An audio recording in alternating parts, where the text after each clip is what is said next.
Um, Andrew MacLean, how you doing, man? I'm doing great. Thanks for having me on, Chris. How you doing? You got it. Even though we've been talking for a minute, it's weird to introduce the second time. So for your gene pool issue, you picked episode issue. I'm so used to talking comics. Yeah. You picked Kazuo Umezz's Cat-Eyed Boy. I want to go back though, because I didn't like. You and I have known each other for a while. I mean, we were basically last year at Baltimore Comic Con. I think you and me and your wife got to know each other, like every last thing about each other, because we spent like the whole time together, which was awesome. But and then you came to one thing that I never asked is like, what got you into comics? What was it that how old were you, and what made you want to make comics? I mean, I don't really remember not a time where I didn't enjoy drawing or didn't enjoy like superheroes and comic books. I don't remember. I just remember always having at least a handful of them in the house as a kid, and I absolutely loved like, Adam West Batman, and I had this like, I mean, really it was a Batman like history of like Batman comics, but I would just pore over this thing over and over again, looking at all the covers. This stuff, I mean, it's just as long as I can remember, I've been into. You're like little when this was when you had this? Yeah, my dad was like never a comic nut, but he was, always into. He did read comics when he was a kid, and so it was kind of like just something that was around, something that was around the house, and so anything that was like, supernatural or whatever I was gonna watch on TV. I was just always into this kind of stuff, and in comic books, I was, infatuated with the artwork, and even kids' books and everything. And my dad could draw a little bit, so I'd be like, draw me a car or whatever, and it would just blow my mind that he could draw, a square with wheels on it. And we didn't have many comics as a kid. Mostly I read the same ones over and over again. And, my brother would sometimes trade for some like on the school grounds, or whatever. So we didn't have a lot, but I loved them, Yeah. Yeah. I mean, that's sort of like the same thing that happened with me too. They were just sort of around and eventually picked up, and I was drawing anyway. And it just kind of turned into like, I really like these things. I'm going to keep doing this, kind of thing. Yeah. When Chaotic Neutral was after it came out, we did like a signing thing at Golden Apple, and you were like kind enough to come and play the game portion of it for their Whatnot thing. So thanks again for coming and doing that. That was awesome. It was so fun. And then before what's that? I had a ton of fun doing it. Yeah, man, it's fun. The game that comes with that is part of the comic is actually really fun. When you get into it, you can play it like 10 times and it's different every time. So it's like wild. But as you were about to leave, you picked this up. You were like, oh, the Cat-Eyed Boy is they did a new collection of it. I had never heard of it. And it was just this week, actually, that I made the connection that Umezz also did the Drifting Classroom. Right. Yes. Mm-hmm. I was reading the Drifting Classroom at the same time I was listening to the audiobook of Blood Meridian, and man, I was never more dark and depressed person as it was at that time. I couldn't even finish Blood Meridian. It was just too much. But like, I think the balance of like the cartoony style that Umezz has, and just the bonkers, like out of nowhere, harsh storylines that he was throwing in that book just kind of really worked for me. Yeah, it is pretty harsh. It's really harsh. Yeah. And I love a story that like will take a crazy left turn. That's why I love like Fletcher Hank Stardust and stuff like that. It's just so weird. Yeah. And takes these strange turns. And then I saw that you picked up Cat-Eyed Boy, and you were like, I love this thing. So I had read, like, I think it was on like the Viz app or something. It's not anymore. I'd read a few chapters of it, and I was like, I fucking love this thing. Yeah. Where did you run into this thing at first? It was recommended to me a long time ago.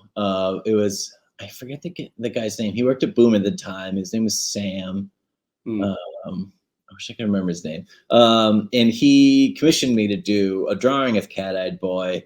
And I was like, I don't know this character. And I started to look it up. He goes, you don't know this character? You're gonna love it. Like, if you can find it, you gotta buy it. And so I immediately was taken by the character design and the monsters that I could just see by Googling it. For a long time, it was out of print, and Yeah. and so I wasn't able to find it. And then somehow I got talking about it online. I think I'd done some fan art, at some point, just talked about how much I wanted to read it. And, some generous soul was just like, yeah, it's out of print, but I've got a couple copies. Like I'm going to see you at, this next convention. He's like, I'll just bring you a copy. And so he brought me a copy of volume 1, that I just devoured and loved. I just love all the monsters in it. It's so chock full. It's kind of like classic Yokai, kind of like Japanese demon like characters and monsters. And I wasn't able to find volume 2 until they reprinted it, and I picked it up that day. So I was just thrilled that they put it back in print, because I knew there was a second volume, and I was just not able to get my hands on it. Oh, that's awesome. And it was just staring at you from the bookshelf right next to you. Yeah, and I had asked around a little bit. I forgot who it was, but I was like, how is it that this has gotten popular enough now after being out of print for all these years, that it came back in print? And of course it's speculation, but what I've heard is like, look, the insane popularity of Junjo Ito, he always credits his favorite creator as being Kazuo Umezz, and so apparently that just brought so much attention and like boosted sales for Drifting Classroom, and then as a result, people started to look for Cat-Eyed Boy again. And luckily for us, I mean, I think it was made in the 70s, but luckily for us, it's back in print. So yeah, here it is. 60. Let's see here. Let me try to get this up. 67, I think, is when it was first put out. Look at that. Yeah. Something about the yokai that, like, they're fascinating because they're not a culture. We didn't grow up with the culture, right.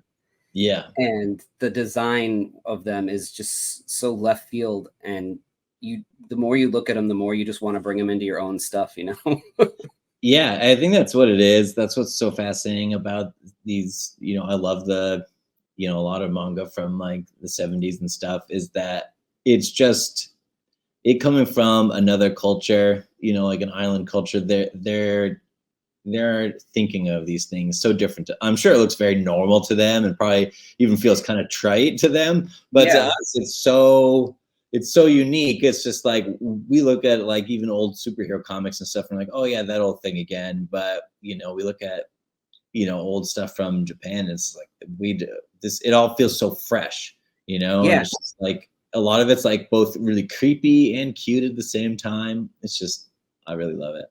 I wonder if that's the same thing in reverse. If they look at old like DC and EC comics. So some of them do, of course. I've seen some toy makers really talk about, I've seen some Japanese toy makers talking about their inspirations and how much they'll love like things like He-Man, things that things that I also love, but to them they're just like, wow, this is so different than what we've made. And then once they say that, I can see it like, oh yeah, look at these crazy muscles on such and such figure they designed. Right. Yeah. So this must be the cover to one of the things, I guess. So this is 60. It was in the Shonen Gahao. I don't know how to pronounce that, but from 1967 to 68. So this is the first story anyway, The Immortal Man. So this character is like so interesting. It's a kid who is like he's a yokai, but he looks too human. So the yokai don't like him, Right. and Yeah. he looks too much like he looks too much like a demon cat. So humans don't like him. So he like every episode, or not I think every one, but he like lives in people's attics. Yeah, often. Like sometimes even just like, hey, I'm gonna live in your attic. Yeah. He doesn't And even so keep he's his just like secret. creeping, and he creeps and prowls and then like checks Yeah. on, like looks in these people's lives, and it seems like every single person that he's peeping on has some sort of crazy thing happen to them. Yeah. I think of him, even though he gets wrapped up in the stories, I think of him a little bit as almost like the crypt keeper. Because like he's Yeah. not necessarily the catalyst of every story or adventure. A lot of these things just happen around him. And even he'll say that from time to time. He's like, I don't know, crazy shit happens when I'm around. Watch out.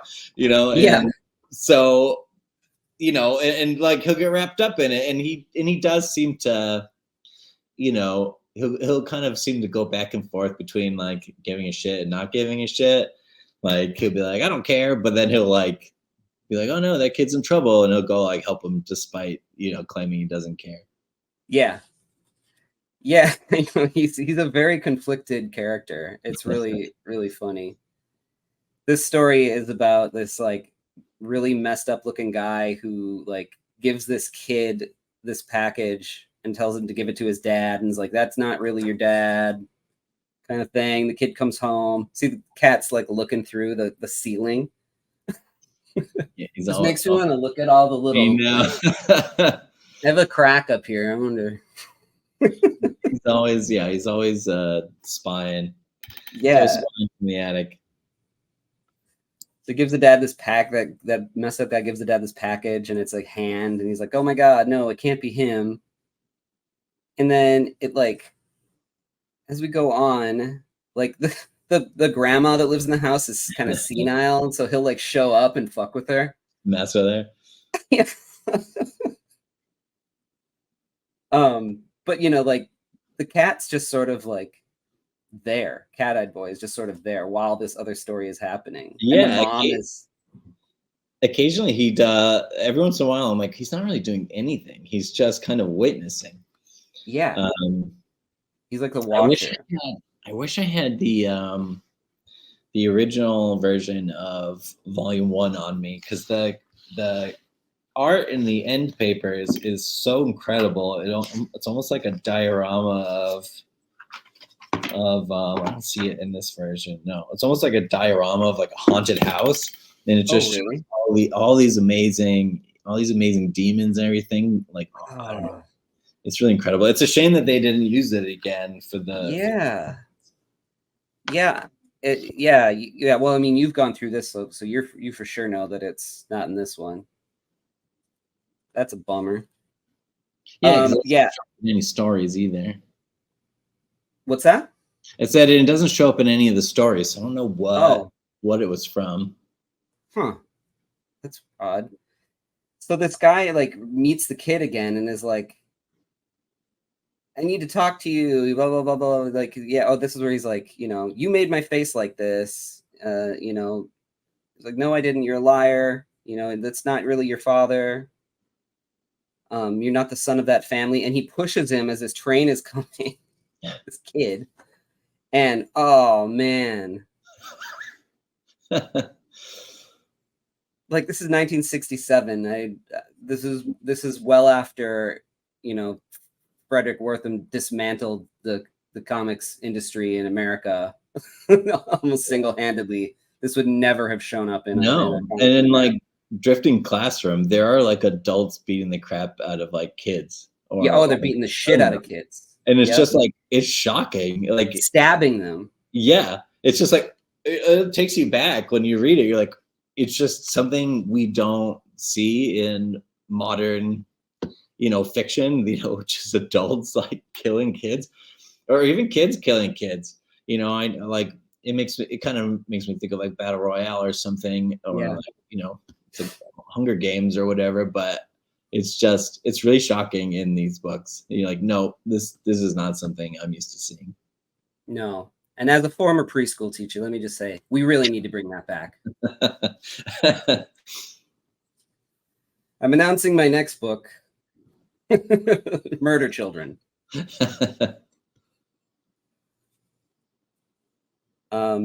Actually, not a terrible title, Murder Children. It makes you go, what is this about? It'll make you open it. I don't know what the cover art is, but it'll make you open it and find out. Yeah, no, it has nothing to do with murder or children, but made you pick it up. Yeah, so this guy, like, he just keeps coming back, and like the dad's freaking out about it. Obviously something happened between them, and he's like, oh, I did this. So they bring him to the hospital, and they like hook the guy up to this thing, and like this disturbs me, and I'm not sure why, but like these like tubes coming out of his stumps. He's got like an IV on his stomach. Yeah, it's like must be like blood flow or something. That just really freaks me out because of the juxtaposition of the cartoony style. Mm-hmm. That's that's something I really like too. I think, not as much in this book, but there's something I really like about particularly some 70s manga, and I think it comes from a little bit of that studio system where you'll have these really cartoony figures, and in the background will be cross-hatched to hell to a point of like almost like photorealism. And I think it's like jarring in a very interesting way where you have these like super cartoony characters and sometimes very realistic backgrounds. Yeah. It's like those Ren and Stimpy moments when he would put those rendered paintings. Yes, exactly. So as he's dying, he has this wish that they don't bury him, that they bring him to the house, and they put he was like, I think he says something about keep my legs with me, but instead they put him in this like vat, because of course they've got these two, leg size aquariums at their house. Naturally, yes. Yeah. And so like as time goes by, like, the kid's like, you're not my dad, and this, what the fuck are you talking about, and all of a sudden the guy like wakes up and is like, give me meat, give me raw meat. So he turns into like Audrey 2. And of course the kid feeds him. And you got Cat-Eyed Boy watching this. The leg kind of comes out of the vat on its own, and then it turns into like its own monster and like attacks Cat-Eyed Boy. So he's like biting it and like wrestling with it. So there are moments where he actually interacts with the story, but not a lot. Yeah, and I think as the stories go by, he interacts more and more. He's still not generally, the catalyst of it. There is one story that's kind of like origin of Cat-Eyed Boy, which might be my favorite one. There's just so I'll get to that. Yeah, I'll skip to that one. I just read that last night because I hadn't got that far, and I haven't finished this whole thing because I got it yesterday. So I just tried to plow as fast as I could through it. But this was one of my favorite scenes, though, right here. Yeah, where he's fucking with the guy in the box, and he's like, "Oh, I'm gonna spit on him. Oh, no effect. Oh, then I'll piss on him." That needs to be a shirt. He does that from time to time. He's like, "Oh, I don't know. I'm just gonna piss on him." I'm like, what is with this? It's bizarre. Like, what? And so then the next thing he does is he starts pouring sake on him. And like that, he's like, I can't breathe. And he's like, the sake is a little strong for him. That's going to work. But he's just fucking with him for no reason. Like, yeah, he does that. And then the dad kind of like rouses the wife. And he's like, that man that I hit with my car, he refuses to die and he's coming after us. So he's going to like try to take care of the guy, and he's like, aha, I knew it, you're regenerating. And so he throws like gasoline on him. This guy is just like taking a fucking beating. This poor guy. And it's the norms that are like you know, messing with him. And he's just like, I just want you to apologize, basically. You know? Yeah, that's the thing is sometimes, I mean, often I feel like the humans are like the worst Oh yeah. in these books, and Cat Eye Boy is just like, these people suck. Yeah. So he lights the guy on fire and the whole place goes up. And this is awesome. This thing comes out, and this is the leg has evolved into this thing. Doesn't it look like the one of the monsters from Ghoulies? Absolutely. Yes, that is a good point. Very I ghouly. love it. So yeah, like it like doesn't get very far. The fire engulfs it. Like the dad goes back in to like kill himself basically because of what he's done. But then he gets dragged out because Cat-Eyed Boy like saves him, and like you get this like end of the Incredible Hulk TV show moment where he's just walking down the street whistling. Yeah. And Fucking sometimes you're like, weird. at the point you're done. Sometimes he's just like, you know, I'm out of here. This is Yeah, bad. Yeah. it's so weird. And it takes just so many like weird left turns. That is sort of where I'm at creatively Mhm. in my personal process of what I like and what I want to try to make. I want to make things that are just strange, but you know, approachable, not so strange that you're like, I don't know what's happening here, Off-putting or whatever. Yeah. but I something mean, that's like you just don't expect it, yeah. you know? Yeah. I mean, I agree. If it's not a little weird, it's probably a little boring, you know? Yeah. There's a It's a little spoilery, but I can't help but share it. It's not a huge part of the story, but in a later story in volume 2, there's a part where this, like, you know, Cat Boy had been spending a bunch of time in someone's attic, and he had left his like stick in his little bag up there. Um, and we haven't seen it in forever because it's not really a story point. And at some point, there's another house on fire, if I remember right. And he goes up into the attic for some reason, and he finds this totally bizarre yokai that has no arms and legs, and it's like its tongue comes out from time to time to help Cat Boy with something, and it's got like a hand on the tongue, and as you move forward, eventually it turns out that this and Cat Boy keeps going like, you know, I feel like I have a connection with you. I don't know why, but I have to save you. So Cat Boy starts just carrying this monster, this slug thing on his back or whatever. And eventually it turns out that the slug monster was his stick, like the stick that he carries with him with the bag on it. And then it turns back into stick. And there's literally no reason for Yes. for that That's what to I'm be. talking about.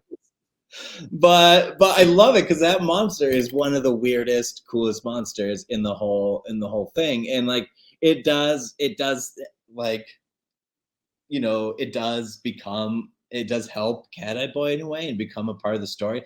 But there's no magic that happens or anything in the story that suggests that Cat Eye Boy should turn into a slug monster. But it Right. does. And it's one of the most fun things in that whole story. Man, I just love it. It's just so strange. This story is about another like just poor kid who just happens to be he has these beautiful parents, but he was born ugly. And that's it. Like this poor kid, and people are stoning him just because he looks different, you know. It's very much like classic horror is like that. Like the Phantom of the Opera is not a monster. He's just an ugly guy. The Hunchback of Notre Dame is not a monster. He's just an ugly, deformed person that's shunned by society. And so that's sort of where we start with this kid. This feels like a Klaus drawing almost, doesn't it? Yeah, I can see that. Like that character from Velvet Glove. Mm-hmm. And but this kid is, fucked up and, it clearly has some homicidal tendencies, likes to kill animals. Here it pulls out all the nails from a cat, Oof. stabbing this frog here. I mean, I grew up in the rural Midwest. I met kids like that. I did too. Yeah. I will never. I mean, I remember meeting a stranger kid like at a lake, and he was doing some wild stuff like that, and it was so horrific to me. I must have been 7 or something, and I Yeah. have that image burned in Yeah. my mind. I'm just like, that Yep. was so much so that when I saw this stabbed frog, it immediately populated in my head. I was like, oh yeah, I know this kid. Yeah. I had same thing. Like my family has some cabins on this lake, like up north in Minnesota. Like different members of my extended family have different houses on this lake, and there was this kid like in this like northern Minnesota area. He was like, check this out, and found an M80 and strapped it to a turtle and just tossed it into the lake. Oh And it's like, what my the fuck is god. wrong with you? Yeah, absolutely. Um, so the mom dies of this kid, and the dad's just trying to protect him. And the townspeople are like, no, your kid's a freak. So they like beat him, and uh, he's now the dad isn't beautiful anymore. He has this scar. And the kid meets this girl. The kid's like a freak anyway. Like he's eating like a raw fish here. Like, Ridiculous. he's a little more than just an ugly kid. Yeah, There's he's a little more than definitely something not right. He meets this beautiful girl, and she doesn't want anything to do with him. And so like, he tries to. She gets like help from this other guy who hits him with a stick, and so I think they like, yeah, he just keeps getting beat up. He just really likes this girl, and like it's getting worse. His face is getting worse, and so they ditch town, and here comes Cat-Eyed Boy. Because of course, right? So Yeah. walking down the train tracks, and this guy comes out, and he's like, oh my god, this beast attacked me, and the guy dies, and he finds the beast, and oh, it's the dad, as we can tell from the scar, right? Mhm. Eating something, and he's like, what the fuck has happened here? And Cat-Eyed Boy gets attacked by the dad, who And look at that turns. face. Yeah, that's just fucking great. It's so good. And then Professor Yokai comes. Yeah. Master Roshi shows up. Yeah, man. That's so funny. Yeah, the design is real similar, isn't it? I love the big mustache characters. Yeah. I actually find that I do that a lot. I do too, and I think it is. There's what is it? Also, like I think his name's Master Yupa. I think his name is from Yeah, I think so. Nausicaa. I love that character too. So we go into his lab here, and it turns out that he's doing experiments. Who's the dad? He's like he eats these rabbits like alive, and they got Cat-Eyed Boy tied up, and it turns out that the dad like sacrificed his brain so that his son could like in exchange for the doctor will take the kid's brain out and put it in a regular human body. Dude, these illustrations are so good. I love it. I mean, coming out of the dark. Those drawings are why you buy the book, I feel like. Yeah. Look at those hands, like the contour lines around the hands, just to make them look old and wrinkly. And from what I understand too, like horror manga, like things like this at the time were marketed towards little girls. Really interesting. Yeah.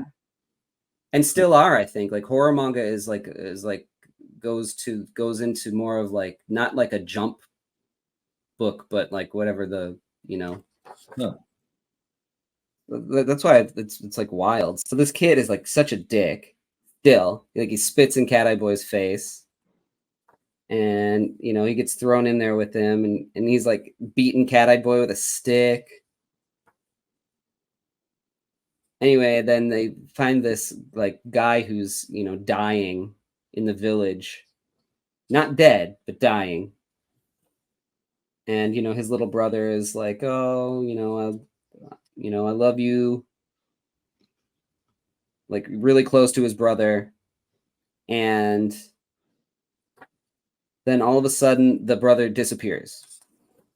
What could have possibly happened? And then this is great that this drunk guy comes down the street and then like sees him, and then it turns out that the kid is carrying him, but no one's going to believe him because he's drunk. Right, of course. So they get him back to the place, and Cat-Eyed Boy's still trying to stop him from doing this. He's like, this guy's about to die. I'm not really doing anything wrong, which, fair enough, except for, maybe let the family know. They didn't donate the body. And then all of a sudden, the guy shows back up and kind of takes over that guy's life. But, the kid is a dick at this point. So, he is a dick to the family. And, dogs know that he's not right. Here, this guy, like, beats this dog to death. Wow. Like, wild shit. Great drawings. It really is. And then he talks about how he's going to throw acid on the kid, and then all of a sudden everything goes awry because his face starts going back to normal. As crazy as shit gets, there is often this little, a little morality in it where, like, the humans who are shitty really are the monsters. Yeah, that's exactly right. Yep. So there's this whole thing where like Cat-Eyed Boy digs his way out because he's a cat. He's gonna figure out how to get out. Of like abilities that you don't really know about until he needs it. Whenever they're convenient. Whenever they're convenient. Yeah, I kind of like that too. Like just write as you go and build the character. Because I'm doing this like Chris Claremont read through as part of the channel too. And because I've never read all of them before. And so, John Coates asked me if I wanted to do it. And I was like, yeah, you know what? I've never read the whole run. Let's do it. Yeah, that's cool. That's fun. And there is something to that where like you can kind of see that they're making up like Wolverine. They're kind of making shit up that he's going to be like able to do as it goes. Like, because it's convenient at that moment. Yeah. Like, hey, wouldn't it be cool if, or gosh, how do we get out of this jail? Yeah. Like, how is this guy a mutant? Oh, yeah. Okay. Let's reveal that the claws come out of his hands. Yeah. So, yeah, this guy's like a leopard. And you can see that the professor's like, oh, shit. No, he's really turning into a leopard now. I put the brain of a leopard. So that means that if you put the brain into a body, then the body is going to start to scientifically, the body's, of course, going to start to turn into that thing. Real science here. They did their research. And so he's like, oh shit, what have I done to that poor, like, that human body is going to start to turn back into that freak. So, but I think the professor like bites it here. And then he like soon enough, but the Cat-Eyed Boy sees the body of the kid floating. Like, what the fuck? Look at that face. So strange. Yeah, he sees the eyes in the dark. Like, look at that. Oh man, that's great. And then, this is all for revenge against that girl that didn't like him. So he's going to go and throw acid on her face to get back at him. But as he's walking down the street, you just see the reaction of all these people. You don't see his face. And then you see like that his face is like dripping. And I guess you can't have like a bump on your head in any society. Run from you. Yeah. It's terrifying. My God. I mean, I just walk out the door and that's what everybody looks like here. So, yeah. And then, so like, it starts to change on him. He doesn't get a chance to throw acid in the girl's face and people just start stoning him because he looks weird. And, like basically that was not your brother. Your brother is already dead. Cat-Eyed Boy. He leaves a note for them. Yeah, sometimes he leaves very abruptly, and I'm like, oh, Yeah. all right, he's done, I guess. And end of story. And he's walking down the street again. He's like, That's you know just what? Forget about it. I'm out of here. I love the paintings that were for the covers. Or a lot of the yeah. cover drawings are really great. Yep. So this was 1968. Was this one. So just real quick, like this one was kind of interesting about these like seeds that want oh no, wait. Time out. Never mind. This is the origin. This is what I wanted to talk Yeah, about. the origin story has so many monsters in it. That's one of the best things about it. Right. So I'll just go through this one real quick. So you've got this like man and his wife. He met this beautiful girl like in the mountains, where apparently like you don't meet a beautiful girl in the mountains. It's just like unheard of. According to this story. Stereotypes. Yeah. And so like all the ugly girls stay in the mountains, the pretty girls come down to the city, I guess. So he like marries her like as quickly as he can, and they have a son. And he keeps hearing this moaning in the mountains, and she's like, oh, I don't hear it. Oh, it's just the mountains like creaking, right? And she gets up one night and goes out to the mountains. So he's like, wait a minute, I'm gonna go follow her. Follows her into the woods, keeps hearing this moaning. Those the rendering of those woods is just so good. Yeah, it's great. It's like the white of it looks like it's almost like ivy or something. I wonder how he I'm did really that. curious how much, because to me this book looks like it's drawn by one hand, Yeah. rather than some other books. So I'm really curious, what kind of, how much of it was Kazuo and how much was like a team. Yeah, I wonder if he, when you get into these like textured kind, because these are the things that kind of take you out of his style. I wonder if that the more rendered, detailed stuff is somebody else, or maybe like like I don't want to do this hatching. Here's how you do it on his kimono. Like go for it. I need a team. I think I need a team. I should. All right. I mean, that's the only way that they can, put them out at the pace that they do. I know. It's just crazy. And even then, they're working like 23 hours a day. Yeah, insane. So he goes through, and there's like these like lights and stuff. And he's like, what the hell's happening? And then all of a sudden, he sees like there's a legend in the Yokai region, or the Yoshino region, that Nekomata, or a cat yokai child, is born once every 300 years, and all the yokai gather in Omaini for the occasion. And then these eyes come out. Is it born? Look at these guys. These are awesome. Awesome. Love it. And then like the spaghetti hair on this Cyclops looking guy. It's so cool. And I love the fires are burning, or like around the and just this cave entrance, the way that it's rendered is so cool. They hatch the living shit out of the inside. It's hard to tell, but they hatch the living shit out of the inside of this, so there's just barely anything in it. So cool. And then these cat eyes come out, and look at damn, that's the best. Yeah. You can just sit there and look at each one, like investigate each little monster and figure it out exactly how it's put together. All these like rolling heads on the ground. Yep, all these heads, this baby. So weird. This one's just like a little kid, just like a regular little kid. There's that leg again with the mouth on the stub. Yeah. Yeah, there it is. I didn't notice that. That's awesome. I didn't either. That's the first time I saw that. But yeah, like you think that there's a little guy here. He's kind of hard to see. Like you got to really like look at it for a while. But yeah, and then this cool rendered cave mouth too. Like there's like an intestine looking monster, and like man, they're so cool. You really could look at this for like a long time. But yeah. So the baby's born, and they bring it out, and they freak out because it looks too much like a human.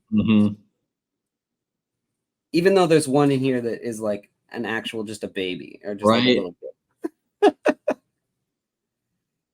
And so like, yeah, they're not into it. And they're like, kill it. Like, you should be ashamed that such a child was born. Be quick, gouge it to death with your claws. Hurry. Wow. Damn. They just go hard.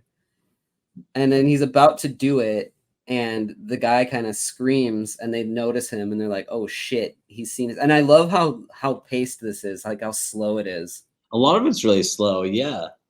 Like I've noticed there'll be a whole page of like cat-eyed boy just like exiting an attic, and I'm like, that's like a panel or two, but they'll spend time on it.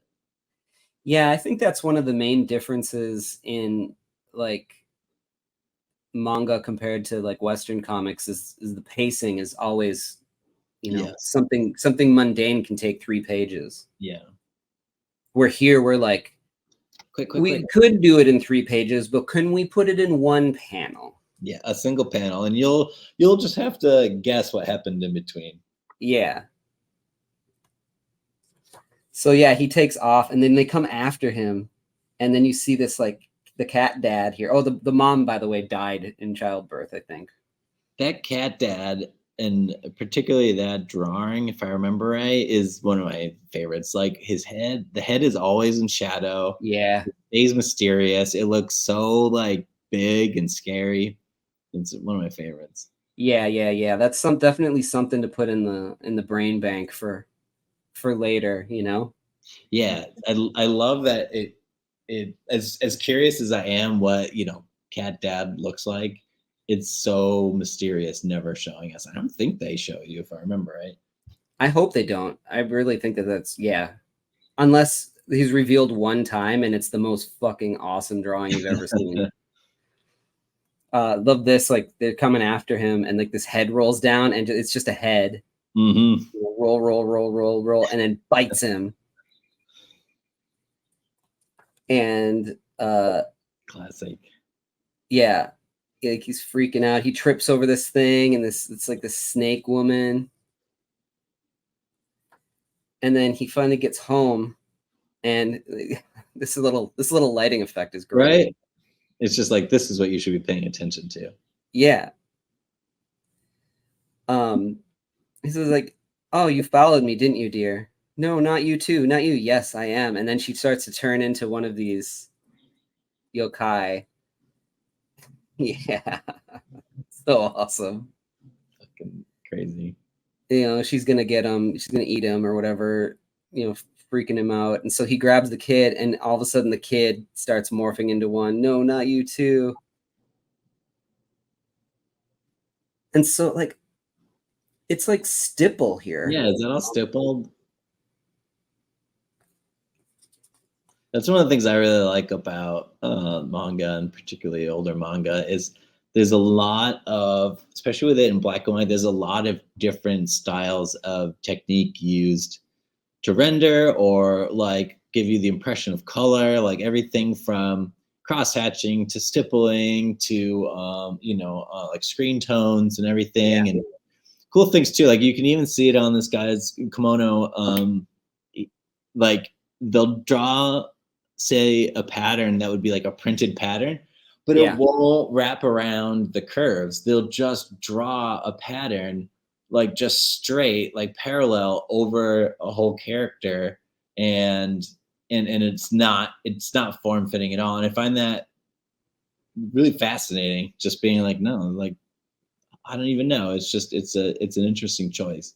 It is an interesting choice, and it's across most of things that I've seen from this region and time. And also they'll do the same thing later with like throw like a pattern screen tone for clothes. Yep. Yeah. And I've seen that creep into like American comics too, lately a lot. And I don't know if it's just what it is, but it seems to work well for this and not as well for American comics sometimes. Sometimes it does. I don't know. Yeah. I guess it's just like depends on what the style is that the person's going for, but yeah, maybe. But yeah, it's an interesting choice. You're right. So this guy, like, gets out of here. He goes crazy. And then like it's like he went crazy. The villagers found that he lost his senses, and his family never showed back up. They disappeared. Years passed, and his sanity still had not returned. He grew old. One day he slipped on a precipice and died. And the end. And yet that is the origin of Cat-Eye Boy. Yeah. Yeah, and that was the origin of Cat-Eye Boy. Well, except for he goes and brings him to this shrine that has been here in this village for forever, And like the story continues a little bit with this woman who tried to like raise him, and the villagers see him and they think that all this bad stuff is happening, because of the Cat-Eyed Boy, but she's protecting him. And this is a pretty interesting story too. I'm not going to get into it. Like we'll wrap this episode up, but like they try to kill him. Look at that. They like set a fish out for him and just like impale him. And they're like, ha ha ha, we got him. Like, man, what village is this? Remind me not to go there, Yeah, they kill kids. Yeah.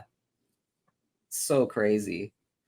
But yeah, this one's about these rocks that wash up on shore too, and like these things come out of it that like these things that look like critters with one eye and like long crazy hair, and they summon tsunamis, I guess. They're so cool. It is a great character and concept. Like I love the way it looks. I love the idea that they've got this power over nature. It's really cool.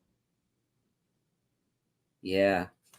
Man, I'm going to stop there because I don't want to get too far into it. And well, we'd be here for forever anyway. But dude, thank you for turning me on to this one. I probably would have missed it. It's cool. It's really cool.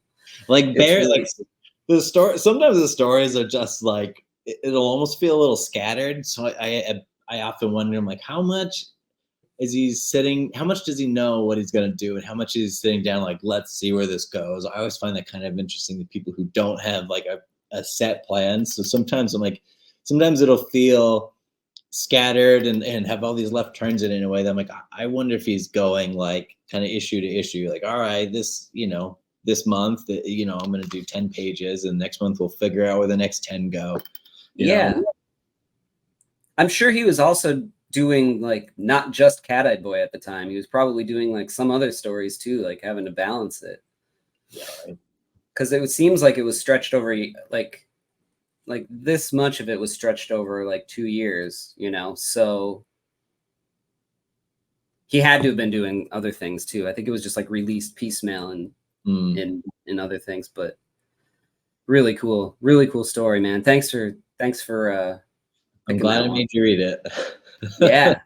It's super inspiring, man. I want to pull it is. I love the characters in it. Like Cat-Eyed Boy alone is such a awesome. I mean, it's a fun, silly name for a character already.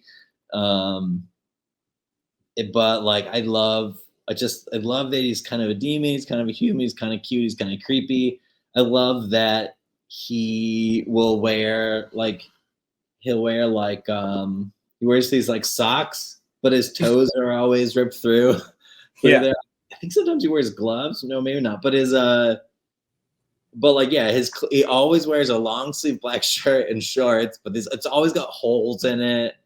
It's just a really, really interesting, strange choices, I think. There's one story in volume 2 that spends a lot. It's pretty long. I mean, here's one of the covers from it. I'm trying to remember what it's called. I think it's called a Meatball or something, or Attack of the Meatball. Is that green? Is that spot colored green? Yes, this one's There's some that like the spot colors are a little weird, especially for like the title pages and stuff. But so this one's called the Meatball Monster.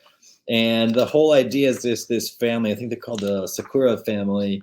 And the whole thing is that every member of the family, if they see Meatball, that means they're going to die.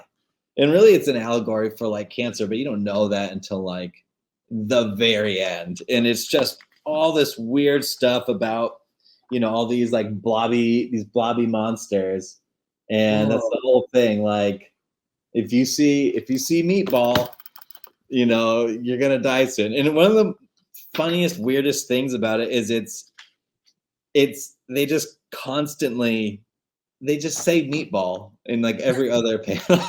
And it's just constantly, soon you will see Meatball, and then when you see Meatball, you will die by Meatball's hands. And it's just, I never stopped getting a kick out of how much they just say Meatball, because it doesn't sound very threatening. But yeah, and then there's constantly sometimes Meatball, and it's like they're these heavily stippled blob monsters. You could see this, even the front cover of it is from Meatball. But on and on and on with these Meatball monsters, and like the way that they like really get you and kill you is they'll like crawl into your mouth, and they'll be like 4 of them ganging up on somebody, and they're all trying to crawl into this person's mouth. So imagine drawings of a blobby stippled meatball monster, you know, crawling into a hole this big. You know? Yeah. It's just so bizarre. It's so fun, and it never gets old. Man. Well, sounds like I need to get volume 2 also. Because, you know, I got room for it. No. Really could use some more Cat-Eyed Boy and Meatball Monster in their life. That's right. Well, thanks, man. I have like most of your info like on the ticker tape here, and I'll put it in the show notes. But you want to tell people where to find you? Yeah, sure. I have my website, artofandrewmaclean.com. But if you want to buy some books or merchandise, laserwolfattack.com is the best place for that. Otherwise, on social media, I use Instagram for the most part. It's just my name, Andrew MacLean. I'm working on Headlopper Volume 5. I'm writing it right now as I wrap up a Headlopper prequel comic about Agatha, and I'm going to kickstart that probably in a month or 2 or so. So yeah, that's what I got going on. Awesome, man. All right. Well, thanks for stopping by and talking about this. If you haven't seen it, check out the video on Snarlagon too, because we haven't recorded it yet at this moment, but it's going to be awesome. So absolutely. All right. Till next time. Take care, man. Thanks, dude. Join my Patreon to see my work before anyone else, plus score physical sketchbooks, mini comics, and commissions delivered right to your door, and read my new books, Something Seems Off and Three-Headed Pigman, as they are made. Go to my website to order original art, commissions, and my books, Lost Angels, Spectral: A Showcase of Fear, Chaotic Neutral, and more. Gray Matter Drip, The Art of Chris Anderson, is available now from Cosmic Lion Productions. Here are the upcoming conventions I'll be at the time of this recording. And don't forget to like, follow, and subscribe. It helps spread the word. Thanks.